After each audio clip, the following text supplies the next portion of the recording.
بسم اللہ الرحمن الرحیم۔ تمام تعریفیں اللہ تعالیٰ کے لیے ہیں۔ ہم گواہی دیتے ہیں کہ اللہ کے سوا کوئی معبود نہیں، وہ ایک ہے، اس کا کوئی شریک نہیں۔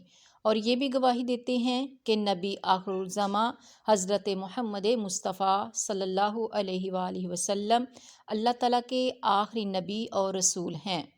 اللہ تعالیٰ ان پر اپنی رحمتیں اور برکتیں نازل فرمائے اور ان کی آل پر اپنی رحمتیں اور برکتیں نازل فرمائے۔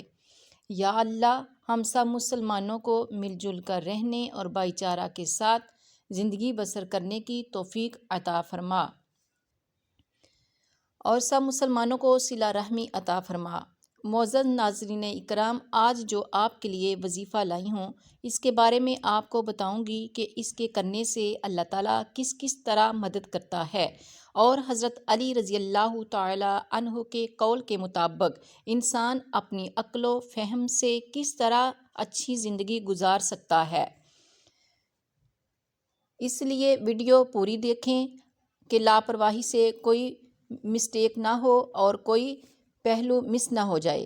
حدیث پاک کا مفہوم ہے کہ نبی کریم صلی اللہ علیہ وآلہ وسلم نے ارشاد فرمایا ہے کہ مجھے اللہ تعالیٰ نے زمین کی چابیاں عطا فرمائیں اور زمین اور پوری کائنات کی کنجیاں دی گئیں کہ میں بادشاہت والا نبی بنوں اور ابدیت والا نبی بنوں، اور جبرائیل علیہ السلام نے اشارہ عطا فرمایا کہ ابدیت والے نبی بن جائیے۔ آپ نے ابدیت کو اختیار فرما لیا۔ آپ علیہ السلام ہی وہ پہلے شخص ہیں جن کے لیے زمین سب سے پہلے پھٹے گی، اور آپ صلی اللہ علیہ وآلہ وسلم ہی تمام مومنین کی شفاعت کرنے والے ہوں گے۔ نصر من اللہ فتح قریب، آپ کے لیے ہی اللہ کی مدد قریب ہے اور اللہ کی فتح قریب ہے۔ معزز سامعین کرام، یہ فتح ایک عام آدمی کو کیسے ملے گی؟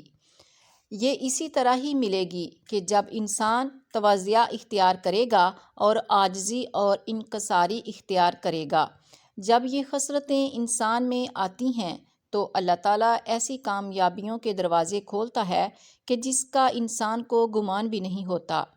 حضرت عبداللہ بن مسعود رضی اللہ تعالی عنہ فرماتے ہیں کہ جو کوئی عاجزی سے جھکتا ہے، اللہ تعالیٰ قیامت کے دن اس کو سر بلندی عطا فرمائے گا، اور جو کوئی بڑا اکڑا کر رہتا ہے تو اللہ تعالیٰ قیامت کے دن اس کو پست اور ذلیل کر دیں گے۔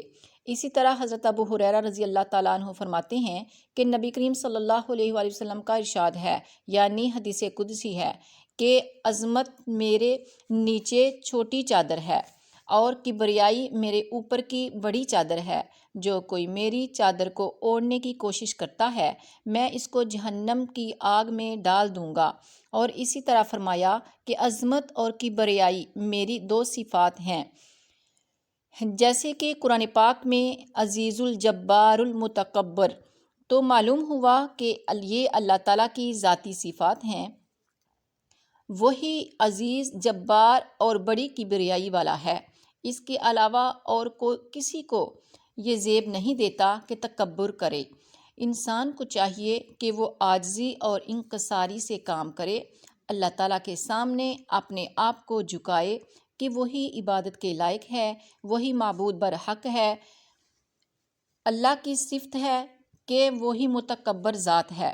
اس کے علاوہ کسی کو زیب نہیں دیتا کہ وہ بڑا ہی بن کر دکھائے۔ جو تکبر کرتا ہے اللہ تعالیٰ اس کو آگ میں ڈالے گا، اور جو کوئی عاجزی کرتا ہے اللہ تبارک تعالیٰ اس بندے کے درجے بلند کرتا ہے، اور اس بندے کے لیے اللہ تعالیٰ خوشخبری دیتا ہے کہ تمہارے لیے اللہ کی مدد جو ہے وہ قریب ہے اور تمہارے لیے راستہ کھول دیا گیا ہے۔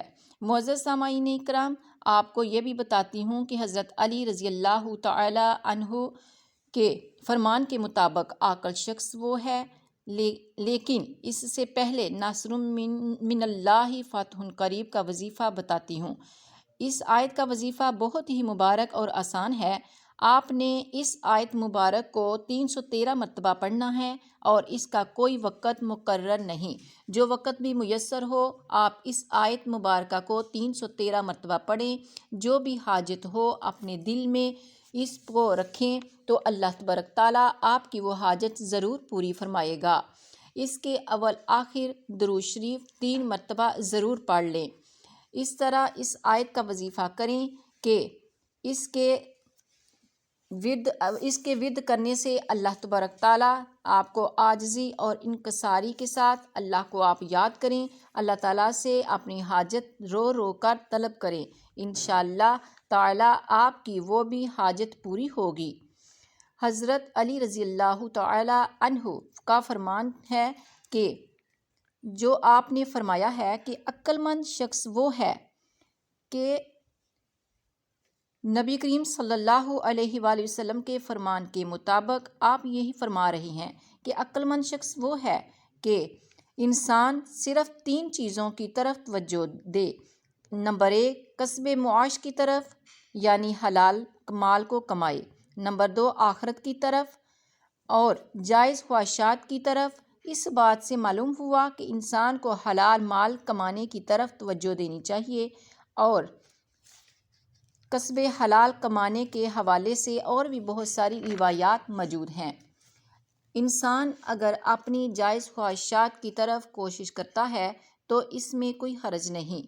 کچھ لوگوں کا خیال ہوتا ہے کہ صرف مصلی اور نماز ہی ہو، دنیا کا کوئی کام نہ یاد ہو، کہ اپنی آخرت کی فکر کرنے کے ساتھ ساتھ اپنی دنیا اور آخرت اور جائز خواہشات کو پورا کرنے کے لیے بھی انسان کو کوشش کرنی چاہیے۔ جیسا کہ کسب حلال کمانا عین عبادت کہا گیا ہے، اسی طرح فرمایا گیا ہے کہ عقل مند وہ ہے جس کے دن بھر میں 4 طرح کی گھڑیاں ہونی چاہیے۔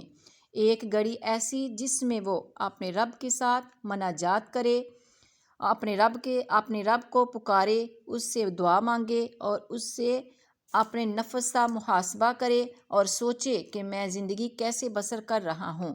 اور ایک گھڑی ایسی ضرور ہو کہ جس میں اس کا اٹھنا بیٹھنا عالم لوگوں کے ساتھ ہو، ایسے لوگوں کے ساتھ بیٹھے جو بصیرت والے ہوں، تاکہ ان لوگوں سے فیض حاصل کر سکے، ان لوگوں سے آپ کو اچھی باتیں ملیں گی۔ پھر ایک اور گھڑی ایسی ہو جس میں ہر جائز کام کرے نہ کہ ناجائز کام کرے، اور اپنی جائز خواہشات کو پورا کرنے میں کوئی حرج نہیں، کہ اللہ تبارک تعالیٰ سے یہی ہر وقت ہم کو دعا کرنی چاہیے کہ اللہ تعالیٰ اپنی بارگاہ عزت میں ہم سب کو وہ مقام عطا فرمائے کہ جو اللہ اور اس کے محبوب کا قرب حاصل کر لیا جائے، بلکہ اللہ کا حکم سمجھ کر حلال ہی کمائیں، حلال میں کمانے میں اور حلال کاموں میں ہی خرچ کرنے میں کوئی حرج نہیں۔ اللہ تعالیٰ نے حرام کاموں سے منع فرمایا ہے، لیکن حلال کاموں میں خرچ کریں تو حرج نہیں۔ اور پھر فرمایا کہ اگر ایک ایسی گھڑی جس میں اپنی عادتوں کی طرف غور کرے اور اپنی زبان کی حفاظت کرے تو اللہ تعالیٰ ضرور کامیابی دیتا ہے۔ معزز سامعین اکرام، اللہ تعالیٰ کی بارگاہ میں دعا کریں کہ اللہ تبارک تعالیٰ ہم سب کو جو بیان کیا اس پہ عمل پیرا ہونے کی توفیق عطا فرمائے، اور اللہ تعالیٰ اپنے اور اپنے پیارے حبیب کا قرب حاصل کرنے کی ہمیں توفیق عطا فرمائے۔ آمین ثم آمین۔